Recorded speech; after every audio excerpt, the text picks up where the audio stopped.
I haven't always been good with money. I've had overdraft fees, I've shopped for entertainment. I've always known what I should do, but in the moment, for me, it's always easy to justify spending. Especially when it's just this once, or it feels like the one last thing. But when I started minimizing, everything about my shopping habits became clearer. And it might look like we're living very lavishly right now. But behind the scenes, it's very simple. We're not doing tourist attractions, we're not eating out, we're cooking simple food from local markets and living at a slower pace.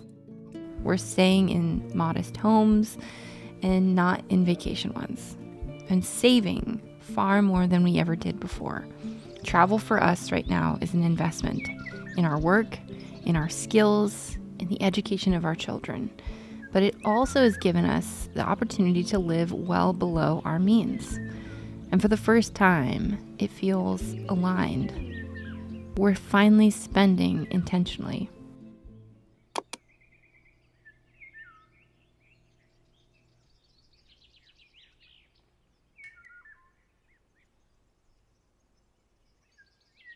I used to spend so much money treating myself.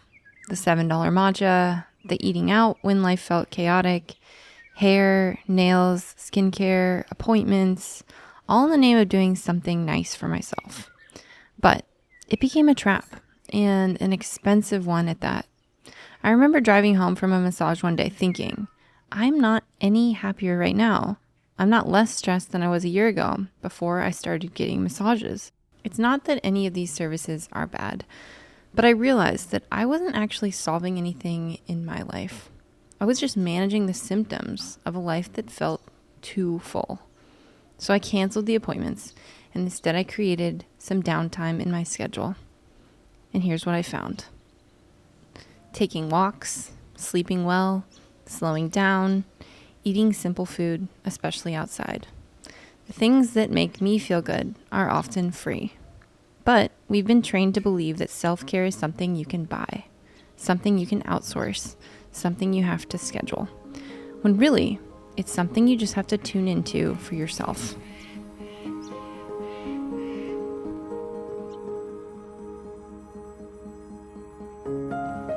Number 2 is to invest in yourself. This might not sound like a frugal living tip off the bat, but hear me out. I keep a running list of skills that I want to learn because I used to respond to curiosity by buying things. And now I respond by learning things. Instead of collecting stuff, I want to collect skills. And that shift has changed so much in my life. I bake our own sourdough now because of a class I took.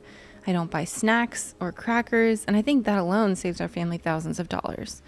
Instead of upgrading my camera, I found a mentor who could teach me how to use it better. I even learned how to cut hair. And what I've realized in all these examples is this. When you invest in yourself, you create something that compounds. It's like the difference between giving someone fish and teaching them how. Skills save you money. They actually make you money, and they shape the way you live. And more than that, they can become something you can pass on. I like to think of learning new things and staying curious, finding new mentors, reading books as something that's not just an investment in me, but is also an investment in my kids. Number 3, don't upgrade. Everywhere you look, there is a better version. I've bought so many things in my life that at one point I just felt like I had to have, only to find myself decluttering them later. Because that new feeling doesn't last, it fades. Not always after the first use, but sometimes for me, after the first spill, after the first time you see something slightly better, and then I find myself back in the cycle again, chasing a finish line that doesn't exist. So now I don't upgrade. It's just a rule. If something works, it's good enough. Because every upgrade you skip creates money. And that money can be used to build something that actually matters to you.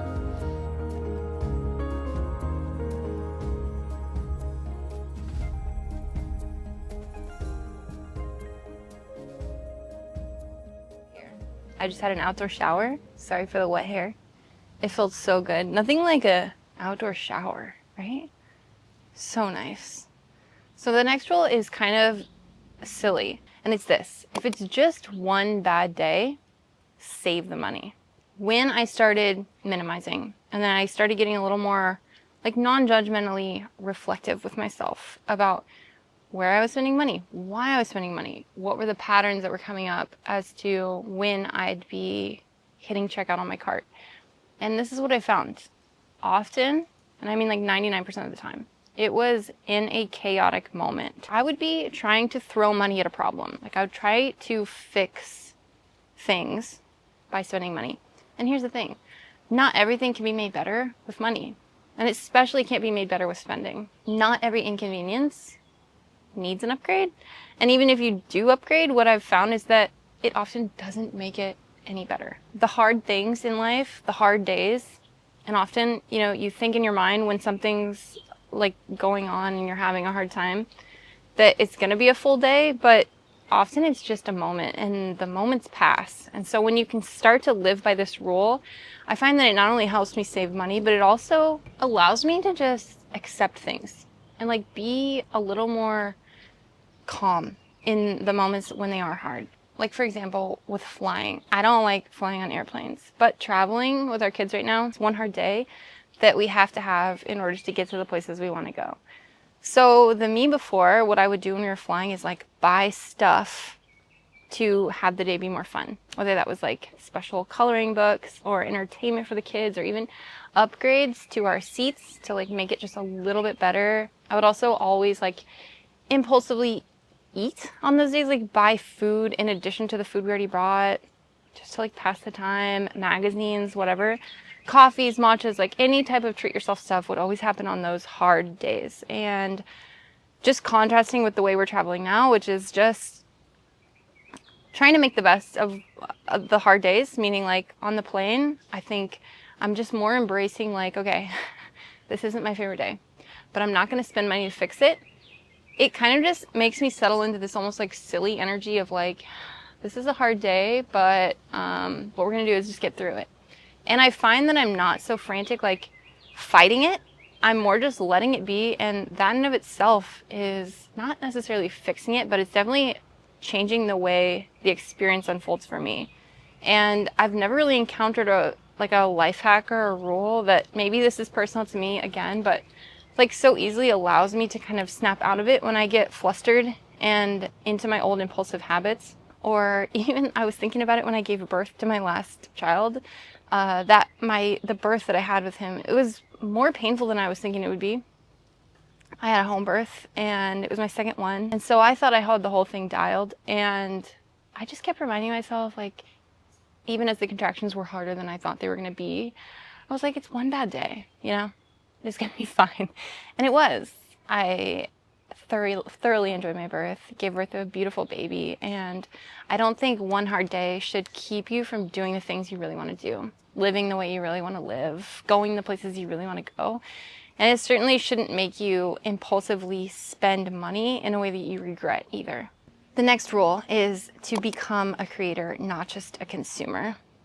I think this is the natural progression from investing in yourself. When you start to invest in yourself, grow your skills, I think the natural next step is to create things with those skills. You don't just take a pottery class and learn to make pottery without getting your hands into clay. It's the natural next step. In this whole wellness world, we've been sold this idea that we need to spend thousands and thousands of dollars to go to an exotic wellness retreat for like a weekend, once a year, to take care of ourselves, when you could learn the skills to make your home a retreat you could come home to every day. What I so hope is that everyone that encounters this channel will be inspired to not feel the need to like escape your life on your phone, escape your life to a retreat, escape your life by shopping, and that instead you'll learn how simple it is to actually start little by little creating a life that you can enjoy. It's very simple and it's very attainable. I think about this too with free content that's out there. I'm so much more drawn now towards content that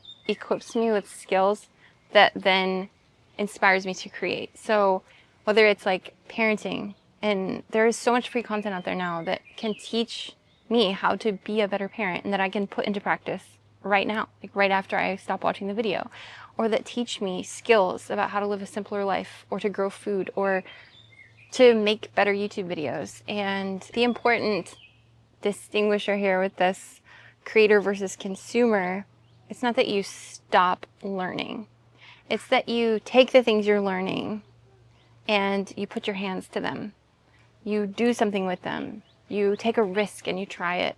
The sixth rule is that work is a gift. I used to be someone that, as I thought about growing up, like in high school, people would ask me what I want to do for work. And the only thing I could think is like trying to hack away where I could work as little as possible and do the things that I think are fun as much as possible. But now I think about work very differently, especially now that my husband and I quit the 9-to-5 world and we've started this business and we're homeschooling our kids. I think about work as contribution. We were in town yesterday and I met this guy. We were at the market and he has an organic farm, and his whole mission is just to feed hungry children that live inland from here. Unfortunately, there's this problem here in Mexico where there's been this generational gap in passing down of knowledge about growing food and cooking food, and we're in quite a food desert if you don't know how to grow your own food. So his whole goal is to just teach these people how to feed themselves and to grow food. And so it's a nonprofit organization. He just has this market where they sell their food to people in town, and then all the money goes towards feeding families inland. It's really beautiful. Anyways, he said this thing to me. He was like, I might not do real estate forever because that's his real job. And I might not surf forever, but I know I'll do this forever. And I think that just sums it up perfectly. When you stop thinking of work as drudgery, when you exit that fast food culture when it comes to work, where you're just working so that you can have more stuff and more upgrades, when you realize after maybe that like sixth load of stuff in your car that you had enough the whole time, you had more than enough, so much that you were drowning in too much. When you reach this place of peace, of knowing that I can exhale, I have more than enough, even if I don't hit my goals, even if we make less money than I made last year, it doesn't take much to live a good life, to meet my needs. That is a moment that changes everything. That's when maybe you can stop and realize that the chains that you feel bound to, maybe this job, are just put on by you and your lifestyle choices. Starting to see work as a gift, knowing that I will never quit. Seeing that beautiful relationship it has with growing my own wealth, this goal I have to leave money to my children's children, but also growing in wisdom. Teaching you requires me to keep learning, to keep growing outside my comfort zone. And I think we're all made for that. Rule number 7 might just be the most important rule of all. And that is, don't let frugality become an identity. And that's because frugality can very quietly turn into scarcity. It's very similar when I think about minimalism with hoarding. It's this clinging, this living tense and tight, and the fear that you'll never have enough or that you'll never be able to afford that. So you just stay small and you keep saving and you don't put yourself out there. You don't leave your comfort zone. You just wait on an external force to change your world. But that is not what this is. My husband is really good at articulating this because he used to be extremely frugal out of fear. And so this morning we're talking about this video and he said to me, frugality is not about staying small, it's about living intentionally. And as a family, my husband and I, one of our core values is to leave an inheritance to our children's children, which right off the bat is like, wow, that's a lot of money. But when you start to think about it more, if you're going to leave money to your children's children, then that means you also have to leave an inheritance of wisdom. And not just of wisdom, but of skills. That's a way of living that they would choose long after we're gone, that causes them to continue to grow the money and to grow the legacy of wisdom. So what does that mean? That means that we have to continue to grow. We have to continue to leave our comfort zones, to take risks. We have to learn how to invest, not just in one thing like ourselves or a business, but also in the stock market, in real estate, to other people that we really believe in. Not just saving, stockpiling, and staying comfortable. Things now are so cheap that even if you are living in poverty, you can have way more stuff than you can manage. You can feel like you're drowning in stuff.